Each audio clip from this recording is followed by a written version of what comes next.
उत्तर प्रदेश की जहां उपचुनाव में मिली हार के बाद अब बीजेपी पिछड़े वर्ग को साधने की तमाम जद्दोजहद कर रही है। भाजपा ने आगामी लोकसभा चुनाव में ओबीसी वर्ग, पिछड़ों और अल्पसंख्यकों के वोट बीजेपी के खाते में लाने की जिम्मेदारी यूपी बीजेपी के पिछड़े वर्ग को दे दी है। प्रदेश मुख्यालय में पिछड़ा वर्ग की बैठक के बाद पदाधिकारी को ट्रेनिंग भी दी जा रही है। अब बीजेपी का पिछड़ा वर्ग हर जिले में 50-50 लोगों की टीम तैयार करेगी, जिन्हें ट्रेनिंग दी जाएगी और वह लोगों के बीच जाकर योगी सरकार द्वारा पिछड़े, अल्पसंख्यकों और ओबीसी समाज के लिए चलाई जा रही विभिन्न योजनाओं की जानकारी उन तक पहुंचाएंगे। भाजपा ने लोकसभा चुनाव से पहले लगभग 2 लाख ओबीसी समाज के लोगों को भाजपा के साथ जोड़ने का लक्ष्य बनाया है। दरअसल घोसी उपचुनाव में जिस तरह से भाजपा प्रत्याशी के पक्ष में ओबीसी समाज के वोट नहीं पड़े, उसके बाद बीजेपी कहीं ना कहीं ओबीसी समाज, अल्पसंख्यकों और पिछड़ों को साधने के लिए मेगा प्लान तैयार कर रही है। बीजेपी क्या कुछ तैयारी कर चुकी है पिछड़े वर्ग को साधने के लिए?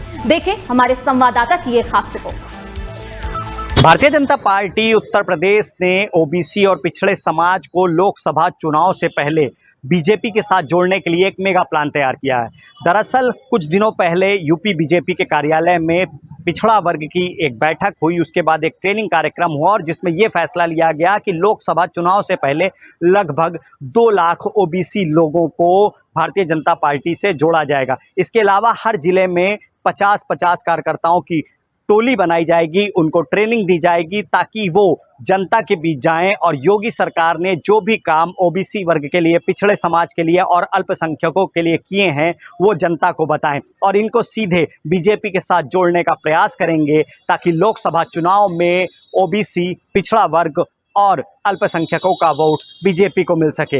हालांकि बीजेपी का साफ तौर पे कहना है कि इस अभियान के तहत सभी वर्गों के लोगों से संपर्क किया जा रहा है, लेकिन सीधे तौर पर घोसी में जिस तरीके से ओबीसी वर्ग का वोट बीजेपी को नहीं मिला और बीजेपी को घोसी उपचुनाव में करारी हार का सामना करना पड़ा है, उसके बाद बीजेपी ने प्लान तैयार किया है और ओबीसी वर्ग, पिछड़े वर्ग और अल्पसंख्यकों को जोड़ने के लिए एक नई कवायद शुरू करी है। वीडियो जर्नलिस्ट रोहित के साथ पुनीत मोहन, TV7 भारत, लखनऊ। वहीं अब बीजेपी की इस नई नीति को लेकर बीजेपी प्रवक्ता समीर सिंह और कांग्रेस के प्रवक्ता का क्या कुछ कहना है, सुनिए। नहीं, देखिए, ये कहना बेईमानी होगा कि हमको किसका वोट मिला, किसको वोट नहीं मिला। हमारे प्रदेश अध्यक्ष ने जो परिणाम आया उसका सम्मान किया और उसका स्वागत किया।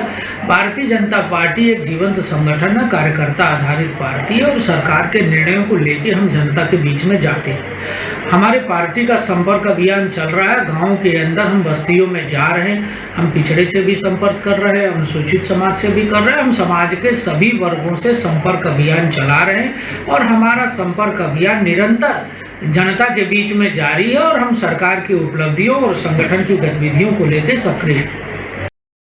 ओबीसी के प्रति भारतीय जनता पार्टी का प्रेम सिर्फ छलावा है। भारतीय जनता पार्टी हाथी के दांत लेकर चलते हैं, खाने की ओर, दिखाने की ओर। यदि ओबीसी के प्रति इनका प्रेम होता तो उत्तर प्रदेश में 69,000 शिक्षक भर्ती में ओबीसी आरक्षण का घोटाला ही नहीं था। और यदि वास्तव में ओबीसी के प्रति इनके मन में कोई लगाव होता, कोई प्रेम होता, तो महिला आरक्षण विधेयक पर ओबीसी के लिए कोटा जरूर निर्धारित करते। तो भारतीय जनता पार्टी सिर्फ वोट लेने का कार्य करती है, इसका ओबीसी से कोई लेना देना नहीं है और ये ओबीसी के साथ छलावा करती है। इसकी सच्चाई पिछड़े वर्ग के लोगों को पता चल चुका है और 2024 में जब ये चारों खाने ठीक होने जा रहे हैं, पूरी तरीके से चुनाव हारने जा रहे हैं, तब ये फर्जी ओबीसी का प्रेम खिलाफ रहे हैं, राग लाभ रहे हैं।